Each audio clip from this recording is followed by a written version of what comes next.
progressing or is it getting worse? It progressed over 8 years and has only been in my arms. So I cross my fingers, Yes, no pun on we words, do. that it won't go to my legs. But at the end of the day, technology is moving so fast. So I have so much faith to be able to fix this if it does go to my leg. So in which direction do you try to use technology? So in my everyday life, I use technology from using Siri to speak into my phone, to use, I have a robot that feeds me food that was created. It's quite amazing and one of its kind. So OpenStyler. OpenStyler. This is your baby, right? Yes, this is Share my with baby. us a little bit. I needed a winter coat that I could put on without the use of my arms. And I was introduced to Grace. She's one of the founders of OpenStyle Lab at Parsons. And she helped with a team of students to create a coat that I'm able to put without the use of my arms. And they put together a team, an occupational therapist, a product designer, and a fashion designer to make something that's functional and fashionable. It's quite a beautiful coat, and it allows me to live alone. The one thing I couldn't hack was clothing. So really my whole life is just trying to make the world less disabled. At the end of the day, it's the world that makes me disabled because products aren't made for me. Yeah. But 1/5 of the world identifies as having a disability.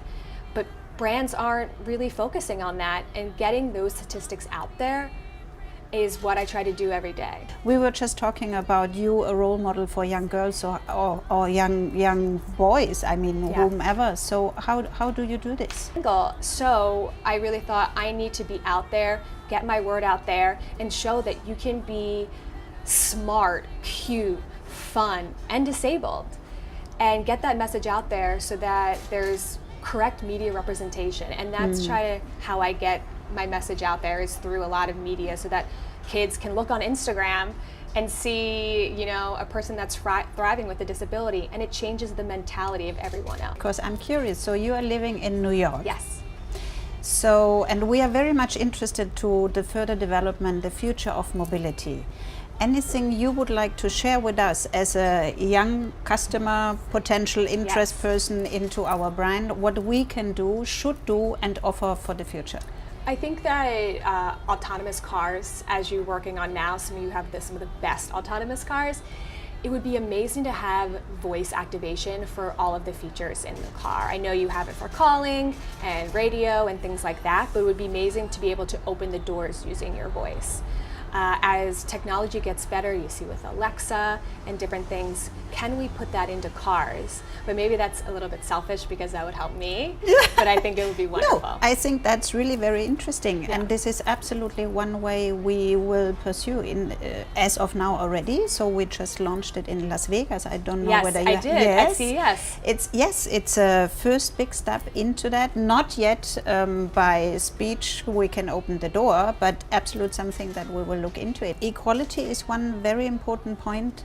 For me, it's very important that we have diverse teams. Yes, this is men and women, this is young and old, this is local people with international people. I think it's all about this diversity, because you were talking about how to unlock creativity. And yes, women play a very important role into that, because we don't tap our potential enough up to now. We need to unlock the potential. Yes. I think it's really funny when I talk about disability and representation, no one ever realizes that the typewriter was created for someone with a disability. Siri was created for someone with a disability, but these things can be used for everyone.